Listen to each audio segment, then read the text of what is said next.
بسم اللہ الرحمن الرحیم۔ مجھے آج انتہائی مسرت ہو رہی ہے کہ پاکستان سوشل ایسوسی ایشن کے پریزیڈنٹ سید عمار حسین جعفری، جو ایک عرصہ سے سسٹینیبل ڈیولپمنٹ گول، جس کو ہم ترقی کے اہداف کہتے ہیں، اس کے اوپر کام کر رہے تھے، حالیہ ان کے بیان نے، ان کے حکم نے ہمیں ایک جلا بخشی ہے کہ ہم سسٹینیبل ڈیولپمنٹ گول کے اوپر پی ایس اے کے پلیٹ فارم کے اوپر بھی اپنے بھرپور مشن کا آغاز کر دیں۔ سسٹینیبل ڈیولپمنٹ گول جو ہیں وہ پاکستان کی ترقی کا راز ہے۔ اس وقت جو پاکستان گرے لسٹ میں ہے، اس کی بھی بڑی وجہ یہ ہے کہ ہم ترقی کے جو ہمارے 17 اہداف ہیں، جس کو ہم سسٹینیبل ڈیولپمنٹ گول کہتے ہیں، اس کو ہم اچیو نہیں کر پا رہے۔ مجھے انتہائی افسوس اور میں سمجھتا ہوں کہ ہماری نالائکی ہے کہ پچھلی حکومتوں نے اس کے اوپر کوئی خاطر خواہ توجہ نہیں دی۔ موجودہ حکومت کی خوش بختی یہ ہے کہ اس میں ہمارے پریزیڈنٹ سید عمار حسین جعفری جیسی شخصیت اس میں انوالو ہو رہی ہے، اور ہم نے ایک عزم کیا کہ ہم سسٹینیبل ڈیولپمنٹ کے اوپر سماجی تنظیموں کو ہماری پی ایس اے کی جو امبریلا ہے اس کے نیچے اکٹھا کر کے پاکستان کی جو ترقی کے اہداف ہیں ان کو ہم اچیو کرنے کی ایک بھرپور کوشش کریں۔ اس کے لیے 9 اپریل کا دن طے ہوا کہ بہاولپور میں ہم ایک نیشنل کانفرنس کرنے جا رہے ہیں، جس کو سوشل میڈیا کے اوپر انٹرنیشنل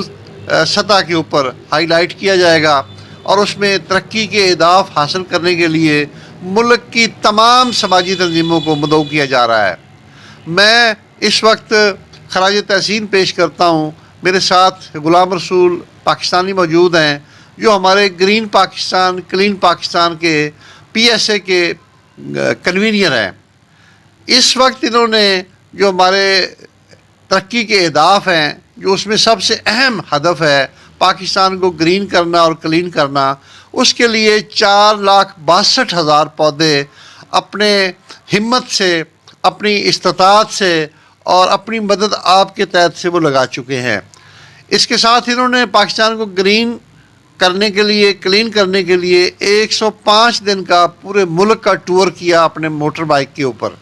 اور اس کے ساتھ یہ کوئی 95 دن کا ایک اس کے علاوہ بھی ٹور کر چکے ہیں، اور ان کا عزم یہ ہے کہ ہم نے پاکستان کو گرین کر کے کلین کر کے دم لینا ہے۔ اسی طرح یہ جو میں نے ایک مثال دی ہے، ہم انشاءاللہ 9 اپریل کو غلام رسول پاکستانی جیسے 17 جو ہمارے اہداف ہیں سسٹینیبل ڈیولپمنٹ گول کے، اس طرح 17 ہم ہیرو تلاش کرنے کی کوشش کریں گے۔ جس طرح یہ ہمارے ساتھ ایک ہیرو بیٹھے ہیں گرین پاکستان کلین پاکستان کے، 17 ہیرو ہم تلاش کریں گے نیشنل سطح پہ،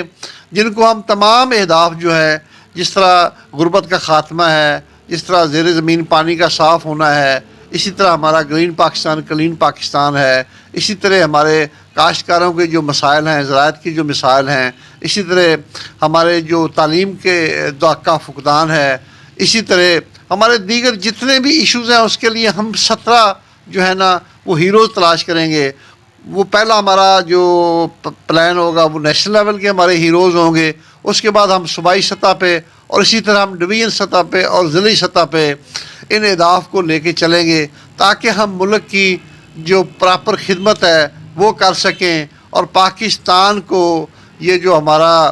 گرے لسٹ ہے اس سے نکالنے میں اپنا بھرپور کردار ادا کر سکیں۔ میری یہ جو آج پیغام ہے، یہ ایک تیاری کا مرحلہ ہے کہ ہم نے 9 اپریل کو اپنے ملک کے نیشنل لیول کے 17 ہیروز کا انتخاب کرنا ہے۔ میں تمام پی ایس اے کے ورکرز کو، تمام اکابرین کو ان کے ذمہ لگا رہا ہوں کہ وہ ان تمام جو 17 ایشوز ہیں ان کو سارٹ آؤٹ کر کے، الگ الگ کر کے، اس کے لیے ہم اپنا ایک پلان بنائیں گے، اور اس پلان کو آگے صوبائی سطح پہ، پھر ڈویژن سطح پہ اور ضلعی سطح پہ اس کو اس انداز میں لے کے چلیں گے، تاکہ ہم ان ترقی کے اہداف کو کامیاب و کامران کر سکیں اور ملک کی خدمت کے لیے ہم سرخرو ہو سکیں۔ میں ایک بار پھر ہمارے غلام رسول جو پاکستانی ہیں، جنہوں نے بیڑا اٹھایا ہے گرین پاکستان کلین پاکستان کا، انشاءاللہ ان کا اگلا جو ہمارا مرحلہ ہے وہ ہم نے پورے ملک میں ایک اویئرنیس جو پلان ہے ہمارا، ہم نے وہ کرنا ہے، اس کے لیے ہم انشاءاللہ پورے ملک کے تمام شہروں میں، تمام قصبوں میں ڈور ٹو ڈور جا کے لوگوں کو گرین پاکستان، کلین پاکستان کی دعوت دیں گے، تاکہ اس میں عوام کو، طالب علموں کو، ہم سماجی تنظیموں کو، ہم میڈیا کو، تمام لوگوں کو اس میں شامل کر کے اپنے ملک کو دنیا میں سرخرو کر سکیں۔ شکریہ، خدا حافظ۔